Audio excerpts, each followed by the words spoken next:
Kata 1 hari setengah dah siap. Hey, ini baru hari yang pertama. Baru hari Tak pertama. tahu Angah lah. Bila Dia buat siap? kerja. Bukan aku. Dia ketawa je baru tadi. Tapi Cik Kamera, nak bagi tahu dekat Peraja ada lagi sebiji dolphin tau. Ya. Ni. Oh. Abang Enzo punya. Oh. Kalau nak tengok dolphin Abang Enzo, tengok. Saya letakkan dekat bawah tu. Nama dia nanti kau Wah, percaya. dia punya spek lagi power daripada saya. Bang. Saya malu bang kalau jumpa dia. Dia true JDM. Dia true JDM ni. Kita ikut suka. Sedap mata mandang. Dah mata mandang. Oh. Sekarang progres untuk pendem dah siap bahagian potong bodi belakang. Potong bodi belakang dah siap.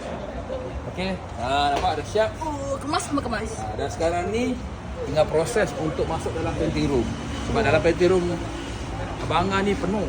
Wah, penuh. Penuh order dia dahsyat-dahsyat. Tapi sebab apa tau? Sebab kualiti Angah painting ni, kualiti dia ni. Iya, A+. Video dia kat kualiti. Kan? Ini trust bukan biasa-biasa ni. Tengok. Ni kat depan ni nak kali buruk biru. macam ni. Sabarlah. Nanti kita minta Angah kemaskan. Wah, bagi dia kemaskan sikit. Warna biru. Warna biru Ada lah. Untuk pendem EG6 Myra ni kita setting lain daripada lain lah. Lain. Kalau korang tengok pendem yang kat luar sana, dia main konsep ikut spek, tapi yang ini tak ikut spek. Ini semua tunggu hasil dah siap nanti lah. Tu lah, tak sabar. Kalau tak siap, kalau tak cantik korang kecam je lah kau-kau. Tak ada hal dia. Tak ada hal ya. Tak ada hal dia.